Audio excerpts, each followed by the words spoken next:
আপনার নাম তো রোকেয়া বেগম, তাই না? হ্যাঁ, রোকেয়া বেগম। আপনি কাসিম সাহেব আমার স্বামী। আচ্ছা, এই জায়গাটার মালিক কে? আমার স্বামী। আচ্ছা, আপনার স্বামী। তো ওই যে আবুল কালাম আজাদের কাছে এই জায়গাটা বিক্রি করা হয়েছে? দেখুন, এটা তো আর আমরা জানি না, সে বলছে, আমরা শুনছি। আচ্ছা, হ্যাঁ, সে শুধু বলে না, সে আমাদের সাথে বহুত কিছু করছে। সে কার কাছ থেকে কিনছে জায়গাটা বলে দে? রহমান সাহেবের কাছ থেকে। আচ্ছা, রহমান সাহেব কে?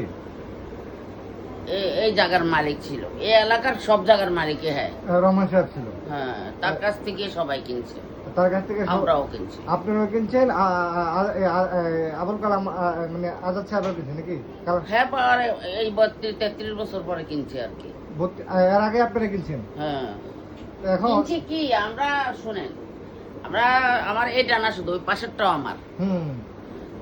হ্যাঁ, ওইটা রেজিস্ট্রি হয়েছে। এইটা মেয়ারে কিস্তি করে টাকা দিছে, যে একসাথে আমার পক্ষে সম্ভব না নেওয়া, আমি কিস্তি করে দেবো। বায়নাপত্র দিছে, কাগজপত্র দিছে, আর আমার সাহেবের টাকা দিছে, কিস্তি করে টাকা দিয়ে দিছে। টাকা দেওয়ার পরে মানে রেজিস্ট্রির জন্য যখন গেছে, তখন ভদ্রলোক তো ওই বিদেশে যাওয়া আসা করে, বেশি বেশি বিদেশেই থাকে। আমরা তো জানিও না কখন আসে, এখন যাই হোক, লোক মারতে জানি না। তারপরে আমার সাহেব বহুবার গেছে, ভাই আমার জায়গাটা রেজিস্ট্রি করে দেন। এই জন্য পিছিয়ে উঠতে হাঁটতে হাঁটতে হাঁটতে হাঁটতে হাঁটতে সে অসুস্থ হয়ে মরিয়েই গেছে, কত অসুখ লইয়াও গেছে। ও মারা গেছে কতদিন আগে? আমার সাহেব এই 6 বছরে পড়ছে। তাহলে এই জায়গাটা আপনার সাহেব 30 বছর আগে কিনছে, 6 বছর আগে মারা গেছে, তার মানে 27 বছর উনি জীবিত ছিল। এই 27 বছরে কেন রেজিস্ট্রি করতে পারেনি? যায়নি, আমি কি করবো?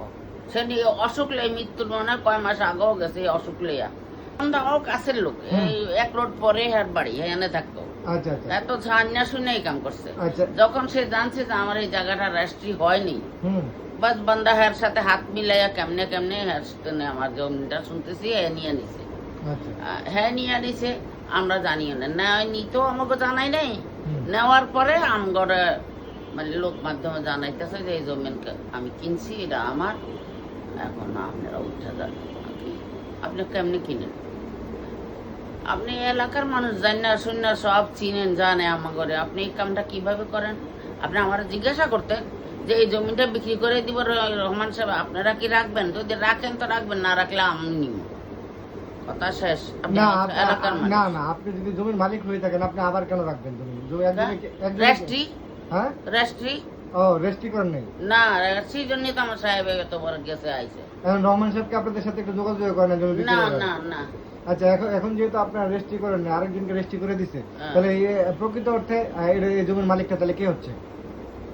আপনার কাছে তো কাগজ নেই, আপনি তো রেজিস্ট্রিটা করতে পারেন না। আমার কাছে রেজিস্ট্রি কাগজ নেই, আর সত্য তাই। হ্যাঁ, সেটাই। আমি তাহলে এখন আইনগতভাবে এটার মালিক কে? এই জমিটার মালিক কে? আপনি কি মনে করেন? আপনি মনে করেন আপনি এখন হেরা আপনারে পাঠাইছে আমার এই প্রশ্ন উত্তর করার জন্য। না না, প্রশ্ন আমি তো কেউ আমাকে পাঠায় না, আমি সাংবাদিক করতে দিলাম। সাংবাদিক হেরা না পাঠাইলে আপনি কি করে জানলেন এই বাড়ির কি সমস্যা? ভালো না, কেউ না, সাংবাদিকদের কাছে তো কেউ না কেউ তো যাই, সমস্যা পড়লে তো যাই। যেমন আমি আপনার কাছে যখন প্রথম আসলাম, আপনি কিন্তু বললেন যে আমি প্রতারণার শিকার।